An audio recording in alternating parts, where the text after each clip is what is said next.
السلام علیکم ورحمۃ اللہ۔ یہ 9 ذی الحجہ کے صوم کی بڑی فضیلت ہے بھائی۔ یہاں گلف میں تو آج ہو گیا ہے۔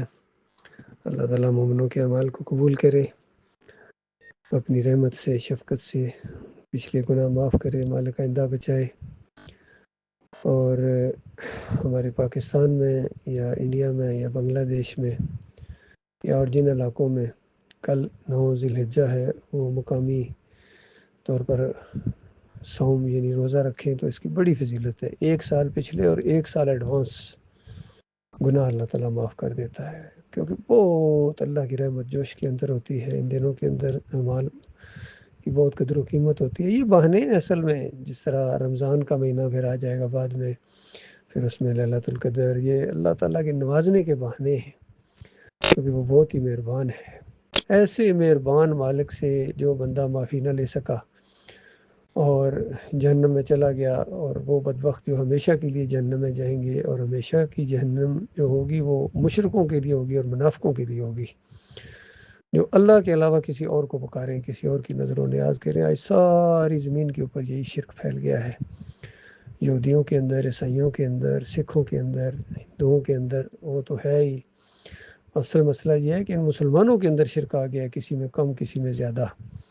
بریلویوں میں، صوفیوں میں سب سے زیادہ ہے، پھر دیوبندیوں میں بھی بہت بڑا شرک ہے۔ فضائل اعمال شرک سے بھری ہوئی ہے ان کی کتاب۔ کہتے ہیں قبروں سے فیض حاصل ہوتا ہے، ان قبروں کے اندر انبیاء زندہ ہیں، سننے والے ہیں، دیکھنے والے ہیں، اور ان کے وسیلے سے دعائیں مانگو تو کہتے ہیں قبول ہوتی ہیں۔ اہل حدیثوں میں شرک کم ہے اگرچہ، ان کا شرک یہ ہے، کہتے ہیں نبی علیہ السلام دور سے تو نہیں سنتے، لیکن قبر کے اوپر آ کے صلاۃ و سلام پڑھو تو سنتے ہیں، روح واپس آ جاتی ہے۔ یہ فتویٰ ہے مفتی اعظم سعودی عرب عبداللہ بن باز کا، اور سارے سعودیوں حنبلیوں کا یہی عقیدہ ہے۔ اور پھر یہ جو توحید کے نام سے جماعت اٹھی تھی، اس کے اندر بھی اب ایک شرک آ گیا ہے۔ محمد حنیف نے ان کے اندر شرک کا انجیکشن دیا، سجدہ تعظیمی کا شرک لے کے آگے، اور ان کا یہ ذہن بن گیا کہ سارے خاندان یعقوب علیہ السلام نے یوسف علیہ السلام کو سجدہ تعظیمی کیا تھا۔ بھائی کس لیے کیا تھا؟ یوسف علیہ السلام نے کیا دنیا بنائی ہے، یا گندم کا ایک دانہ یا اس کا آدھا حصہ کوئی پیدا کیا ہے، یا ہوا کا ایک جھونکا چلایا تھا، پانی کا ایک قطرہ برسایا تھا انہوں نے؟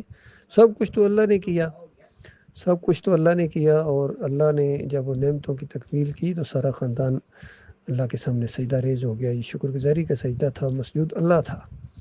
تو اس طرح شرک سے کوئی نہیں بچا ہے، عرب ہو یا عجم ہو، بلکہ آج کل یہ جو عربی ہیں یہ سب سے زیادہ غدار اللہ کی کتاب کے، دنیا پرستی کے اندر سب سے آگے نکل گئے۔ دنیا پرستی جو خالص شرک ہوتا ہے، دنیا دنیا دنیا کے پیچھے دوڑ رہے ہیں، یہودیوں کے 10 بستہ غلام بنے ہوئے ہیں، یہ سب سے بڑے مجرم ہیں اللہ کی کتاب کے، اسی لیے ان سے قیادت چھین لی گئی ہے۔